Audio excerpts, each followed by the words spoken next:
নমস্কার, জয় মাতারা। আমি অ্যাস্ট্রো হিমাংশু ভাগ্যের দুয়ার থেকে আপনাদেরকে জানাই আন্তরিক শুভেচ্ছা, ভালোবাসা। আজ আমি যে প্রেডিকশানটি করতে চলেছি এটি সম্পূর্ণ মহিলাদের জন্য। যে মহিলাদের ডান পায়ের এই বুড়ো আঙুলে যদি কালো তিল থাকে, অর্থাৎ আপার পোর্শনও থাকতে পারে, সাইড পোর্শনও থাকতে পারে, মিডল পোর্শনও থাকতে পারে, মোটামুটি এই পোর্শনে কালো তিল থাকলেই হবে। তা যেসব মহিলাদের ডান পায়ের বুড়ো আঙুলে কালো তিল থাকে তারা কী ধরনের হয়?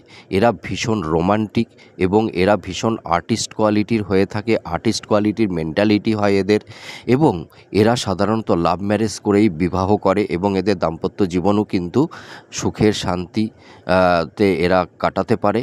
এবং এরা ভীষণ রোমান্টিক, ভীষণ আবেগী, ভীষণ ইমোশন, এবং এদের ভীষণ মাইন্ডটা ভীষণ সফট প্রকৃতির হয়ে থাকে। আপনারা মিলিয়ে দেখুন এই প্রেডিকশানটি কতটা ম্যাচ করছে।